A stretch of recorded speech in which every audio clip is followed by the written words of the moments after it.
Welcome to PBSS, where we look at people, books, stories, and surprises.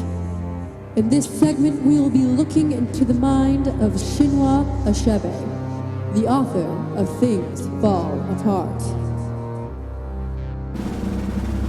Things Fall Apart was copywritten in 1959, discussing the culture of a Nigerian tribe in Umuofia, which reached its downfall when English Christians integrated new government and belief systems. Because of this change, there is violence, action, and drama.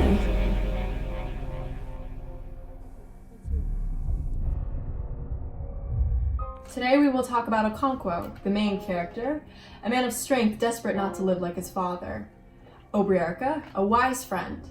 Akwafi, Okonkwo's favorite wife. And Zimma, his beautiful daughter. And Noi, Okonkwo's converted son. Achebe, your book was a riveting story, full of complex characters that I'd love to understand a little bit more. And now I'm so glad that we can discuss it here today. Okonkwo, the main character, when you created him, what were your intentions? I didn't create him. I think all of us can relate to him. See, we appear to be strong all the time, desperate not to show vulnerability. However, when we build that wall, there will always be a crack. And that crack becomes a hole.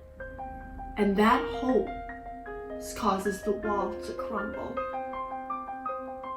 In Okonkwo's case, he strived to not be his father. His father, Unoka, was a lazy man who always asked for money, never to return it. Everyone in the villages was distasteful towards him, and his father's broken title shamed Okonkwo. You see, he was trying to prove to himself and the tribe that he was nothing like his father. I did this to help the readers understand Okonkwo's terrible actions, like the fact that he killed Ikamafuna, the boy who called him father, just to prove that he wasn't like his disgraceful father. He wanted to continue to have high status that his father could never reach. When he beat his wives, he believed that men had the duty of being the leader in the family, and his father was clearly never a leader. His father was loving and compassionate and a musician, and Okonkwo was so ashamed.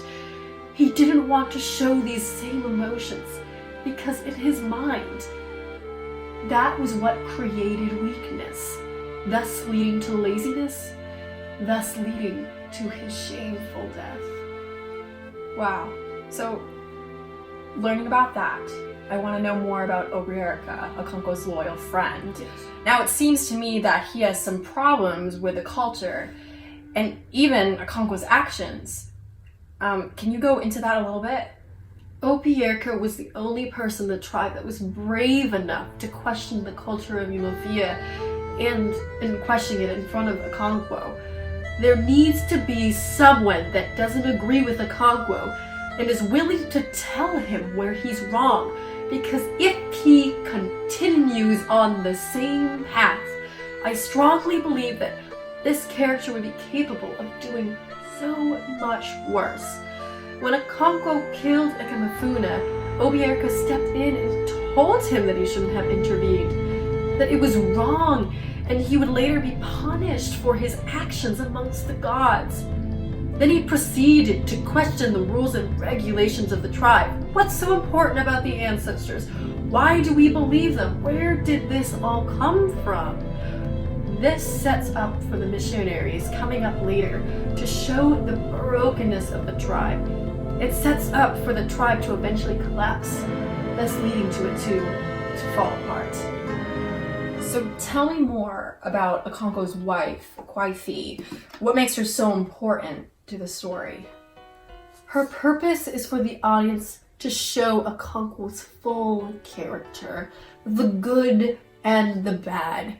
When his daughter was taken by Chielo, his wife followed her throughout the night, terrified that she would lose her only daughter after having so many miscarriages.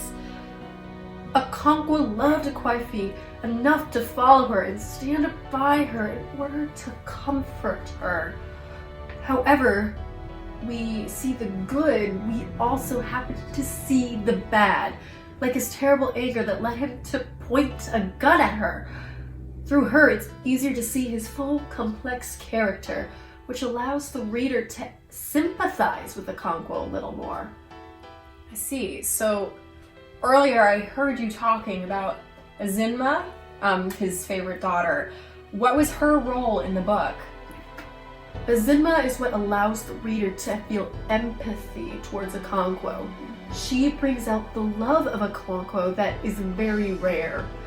Constantly he wishes that she were a boy so that he could love her like a son and be closer to her. When she was dying, he did everything he could in order to save her.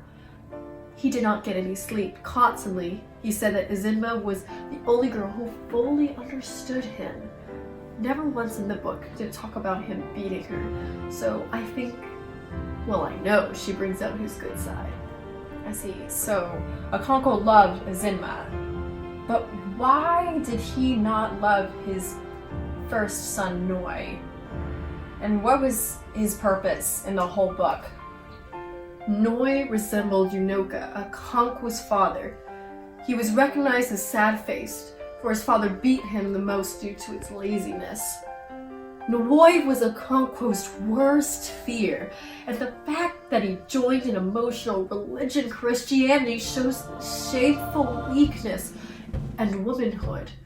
Noi would always question the culture's beliefs, thinking about the twin babies thrown out and Ikemefuna's death.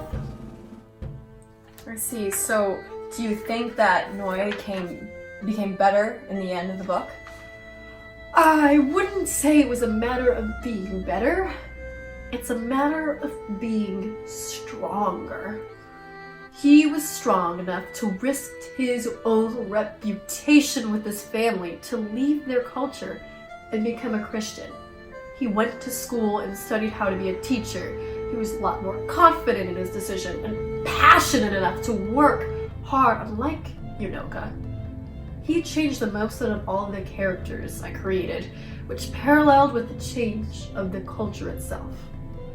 So you're saying that there was a fate within the Igbo culture? Well, in a way, yes. They had flawed viewpoints, like throwing out twin babies and beating women. We see Obierka, we see Noi, Kwaifi, and even Okonkwo questioning this culture. As I touched on a bit before, because they're afraid to disrespect their ancestors, they feel like they can't even question it. In an easier way of explaining this concept, let's say the Igbo culture is sand. Now, sand on its own doesn't move and is set. However, when a wave of water moves, it shapes the sand and changes it. With each doubt of the culture, the questions, or the waves, it slowly shifts the sand over time, causing it to erode. This event is a natural event, therefore creating the fate of the Igbo tribe to thus fall apart. So it seems to me that you think that without the missionaries, the Igbo culture was doomed. I wouldn't say doomed, but I do believe that because of the many moral problems and the fact that our world is constantly changing, this culture would certainly not keep up and be diminished. I do think that the missionaries catalyzed the failure of the tribe, but I don't believe that the missionaries were the only factors to this change. And do you think that these missionaries had a positive effect on the culture? For a time, absolutely. I mean, Mr. Brown was a wonderful peacemaking man who helped not only share and understand their culture, but created a church as well as a good education for the tribe.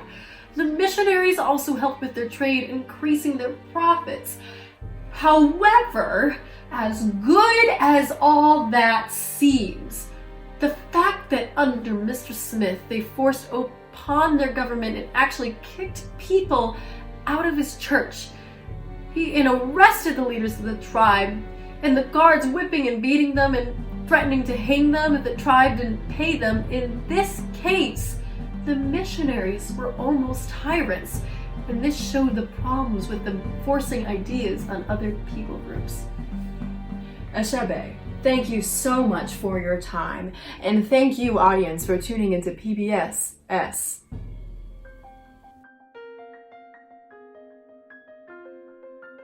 PBSS, where we look at people, books, stories, and surprises. Stay tuned for our next section. Was the moon landing fake?